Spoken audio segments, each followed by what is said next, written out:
પાદરિયા કડોદરા ગામ નજીક સરકારી કાસમાં મોટી સંખ્યામાં માછલીઓના મોતથી ચકચાર. જીપીસીબીએ પાણીના નમૂના લીધા.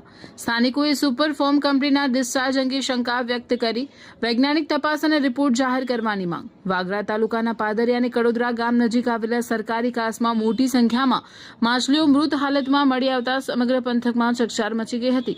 ઘટનાની જાણ થતાં વાગરા મામલતદાર તેમજ કડોદરા ગ્રામ પંચાયતના તલાટી કમ મંત્રીએ સ્થળ પર પહોંચી તપાસ હાથ ધરી હતી. ત્યારબાદ ગુજરાત પ્રદૂષણ નિયંત્રણ બોર્ડના અધિકારીઓ પણ સ્થળ પર પહોંચ્યા હતા અને સરકારી કાંસમાંથી પાણીના નમૂના લઈ લેબોરેટરી પરીક્ષણ માટે મોકલવાની કાર્યવાહી હાથ ધરી હતી. પાદરિયા ગામના સ્થાનિક રહેવાસી અરુણભાઈ ગોહિલના જણાવ્યા મુજબ સવારે સરકારી કાંસમાં મોટી સંખ્યામાં મૃત માછલીઓ જોવા મળતા તાત્કાલિક મામલતદારને જાણ કરવામાં આવી હતી.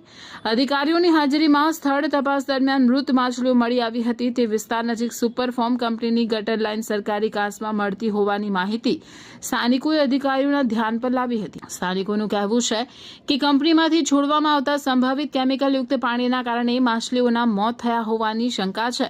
જોકે માછલીઓના મૃત્યુનું ચોક્કસ કારણ હજુ સ્પષ્ટ થયું નથી અને તે અંગે જીપીસીબીના પાણીના નમૂનાઓના લેબોરેટરી રિપોર્ટ બાદ જ હકીકત સામે આવી શકે છે. સ્થાનિકોના આક્ષેપ મુજબ અગાઉ પણ આવી ઘટના બની હતી. તે સમયે જીપીસીબી દ્વારા કંપનીને નોટિસ આપવામાં આવી હોવાનું તેઓ જણાવી રહ્યા છે.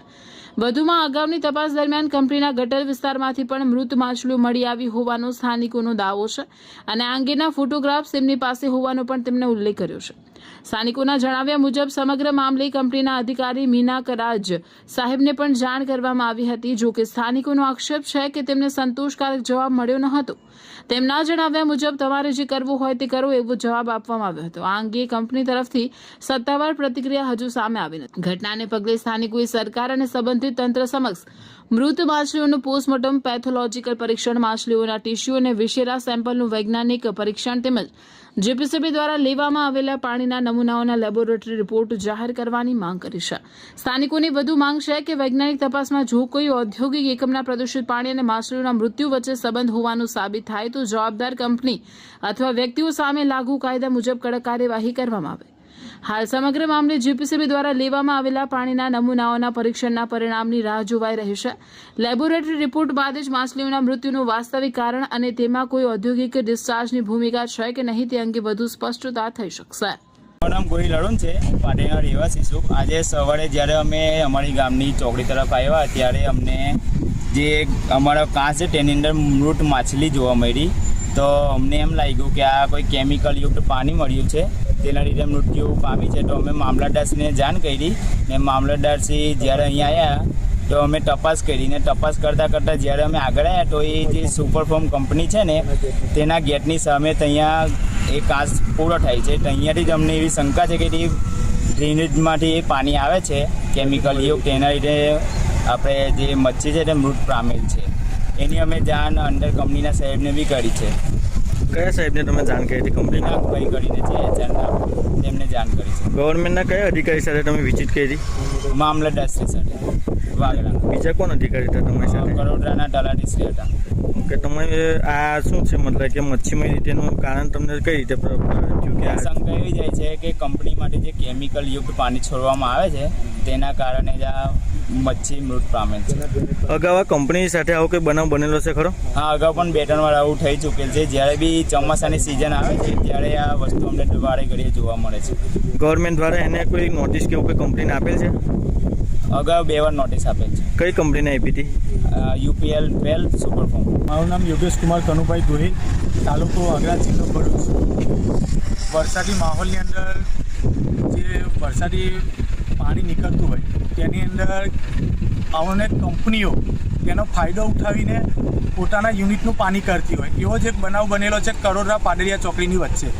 તો અમે તપાસ કરી કે આ જે માછલીઓ મળી ગઈ છે, સતત 3 દિવસથી આ માછલીઓ અહીંયા મળેલી જોવા મળી છે. ગઈકાલે પણ એના જીનેપ દ્વારા ફોટા પાડવામાં આવે, વિડીયો લીધો અને લાગતા વાગતા અધિકારી જીપીસીબી, કલેક્ટર સાહેબશ્રી, મામલતદાર સાહેબશ્રી અને ફિશિંગ વિભાગને જાણ કરવામાં આવી હતી. ત્યારબાદ આજે મામલતદાર સાહેબશ્રી રૂબરૂ વાગરા અને સર્કલ ઓફિસર વાગરા, તલાટી ક્રમ મંત્રી શ્રી કરોડરાએ સ્થળ વિઝિટ કરી કે પાદરિયા ગામના કાંસમાંથી મતલબ કે જે તળાવ છે ત્યાં પાણી જાય છે ત્યાંથી તપાસ કરતાં એવા તો માછલીઓ સુપરફોર્મ UPL કંપનીના ગેટની સામે જે ડ્રેનેજ છે, જે વરસાદી પાણીનો એમનો નિકાલ કરે છે એની સુધી આ માટલીઓ મળેલી જોવા મળી. તેની આગળના ભાગે ના જોવા મળી. એની જે ઈન છે ત્યાંથી તે ઠેઠ પાડરિયા ગામનો કાંસ છે ત્યાં સુધી જોવા મળી છે. એટલે આ માછલીઓ દર ઘડીએ આ બનાવ બને છે. અને અગાઉ પણ સુપર પમ્પ એટલે કે UPL 12 કંપની છે એને ગવર્મેન્ટ GPCB દ્વારા નોટિસ આપવામાં આવી હતી અને તેના અંડરના ડ્રેનેજમાં તપાસ કરતા અગાઉ માછલીઓ મળી ગયેલી તેવા પુરાવા સાથે GPCBનો રિપોર્ટ મારી પાસે છે, મેં માંગેલો હતો તે.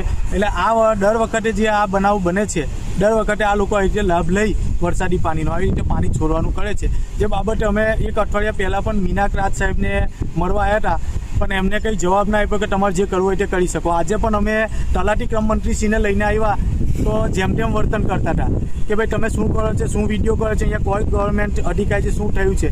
તો તેમને બતાવ્યું કે અહીંયા માટલીઓ મળી ગઈ છે.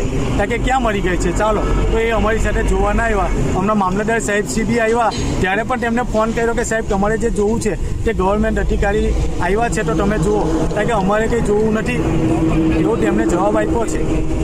તમારી શું માંગ છે હવે? અમારી માંગ એવી જ છે કે આની GPCB દ્વારા તપાસ કરવામાં આવે. મામલતદાર સાહેબ બી અત્યારે GIDCને એને લેખિતમાં જવાબ કરવાના છે અને એમને રિપોર્ટ કરવાના છે કે આનું તપાસ કરવામાં કે શેના દ્વારા મૃત્યુ માછલીઓ પામી છે. કે દર વખતે એક જ જગ્યા ઉપર જે મતલબ કે 1 કિલોમીટરનો એરિયા છે તેની અંદર જ કેમ બનાવ બને છે, જ્યાં તે લોકો પાણી કાઢે છે ડ્રેનેજ દ્વારા, તે ડ્રેનેજમાંથી જ ત્યાં આગળથી જ કેમ માટલીઓ મળેલી જોવા મળે છે, અગાઉ કેમ નથી મળતી? તેની આગળના ભાગે કોઈ જગ્યા મળેલ માટલીઓ જોવા મળી નથી.